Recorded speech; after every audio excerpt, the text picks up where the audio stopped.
We're going to detail the entire process of going from a raw file to a finished product image. Okay, so I'm going to make the assumption that we have airdropped the photos from the phone to the Macintosh. They will be located in the downloads folder, like mine are here. Okay. So let's go with a flower image. Give me one sec. We'll do this one. Okay. So I'm going to right click that, open with Adobe Photoshop, or because I've set the default on mine and yours, you can just double click it. Okay. So we have this image here now, which is a raw image. I'm also going to open my original image, which is this one here. It can be found in Open Recent, and then you just locate the original image. Okay. Now, if you have a lot of images that you've processed, you may not find the original in here. It only has this, like 15 or something, maybe 20. Okay, so we're going to start with our rotate action. Okay, so I'm going to just select rotate in the 420 nugs folder. Yours would be the top fuel, and rotate that. Okay, so like I was saying in the previous video, the only difference in resizing is for this view of the flower. Okay, so I'm going to go to image, and we're going to go to image size, and then we're going to make this 2300 wide and hit OK. So there we are there. Okay, now I'm going to, on the original template, select the flower image. Okay, that way when I drag this one over, it'll be in the right position. Okay, so I'm going to take this one and click, hold, drag over, drop. Okay, there it is there. Still a little big, so I'm going to select the bounding box up here and just shrink it down some and see if I can get a good proliferation of flower throughout the entire frame. Okay, like that. That looks good to me. So I'm going to hit return, locking in that bounding box edit. Okay, now I'm going to close that image and not save it because I don't need it anymore. I'm just working in this one. Okay, so we're going to treat the image first, which in the last video we found that the auto color worked really well for the shatter image. Let's see how it works for flower. So auto color, pretty good.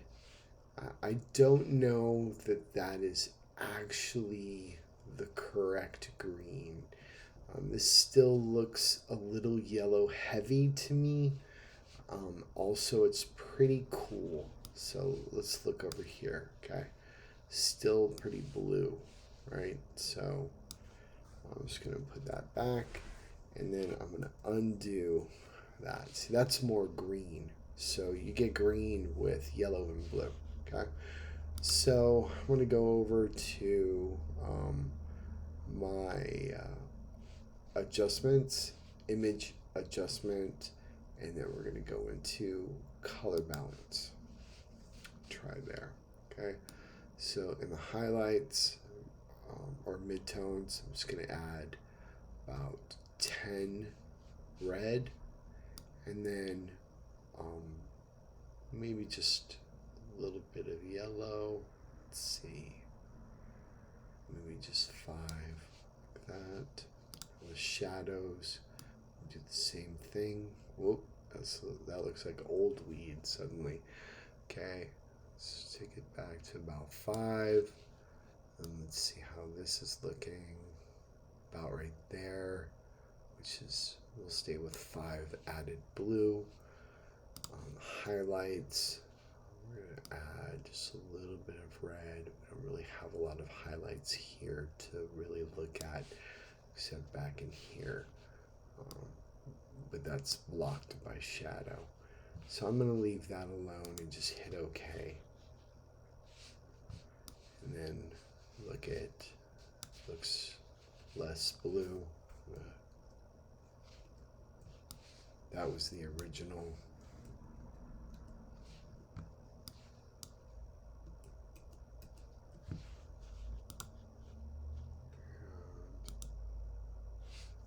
Well, looks like I undid it completely. Let me just do that one more time. Okay, we're gonna go image, adjustment, go into color balance. One more time, so it was 10. Okay, because I know it was 10, I'm just gonna enter it like that, and then instead,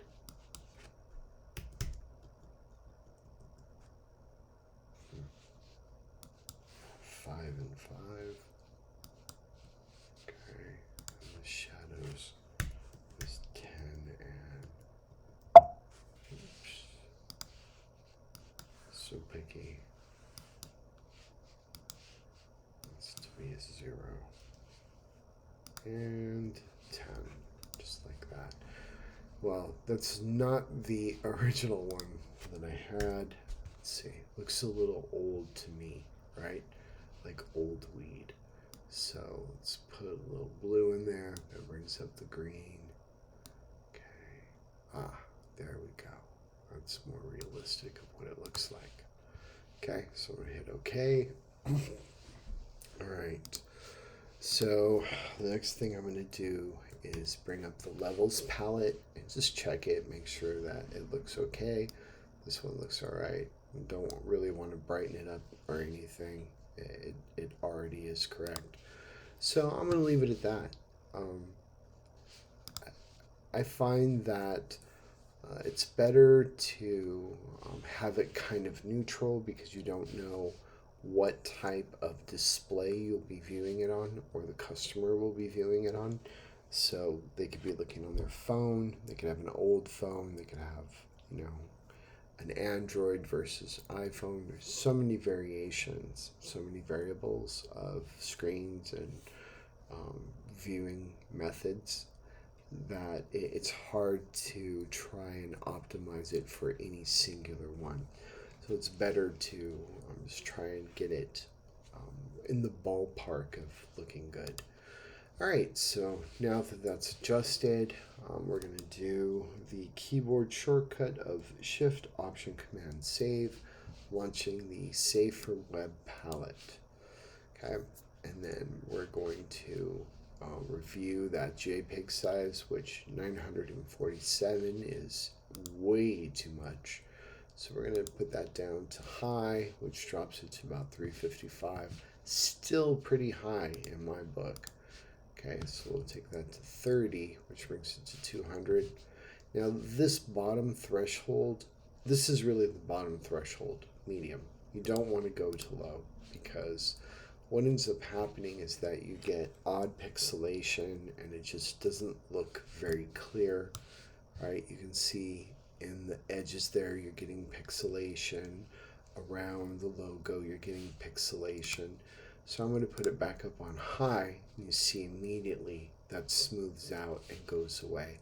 So that's really what you're looking for, is that pixelation. On medium, we're getting just a little bit, but it may be very present on certain monitors, so you want to keep it just at high. Okay.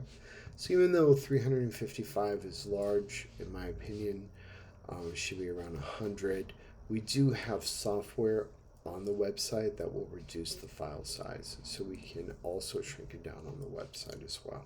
Okay, so we're going to hit save, and then that's going to bring up the location, and we'll go into, actually I'll show you my hierarchy. Okay, this is my folders, right? We were talking about the different vendors, that type of thing. So let's look at Crossroads. This is a flower vendor, and you can see, just how many pictures we've been collecting, right? So this is why I would say, start with the correct hierarchy. Don't just dump them all into one folder, because you may need to pull these later. And if it's not sorted correctly, it's going to be very difficult to find, especially if you start, getting into like edibles and things like that. So we're just going to go into here, create a new folder called flower. This is your folder. And, I would probably put vendor name or something to that degree, or even, out here you could do that. And then the way to save this is going to be the strain name broken up with dashes. So let's say this is pineapple, purple, skunk. That's how you would write it out. And then with the .jpg, which is the format that you selected over here. Even though it says JPEG, you want to save it as a JPG, okay? And we're going to hit save, but in this case I'm not. And then that is it. So that is the start and finish of how to take an image and place it into the product template.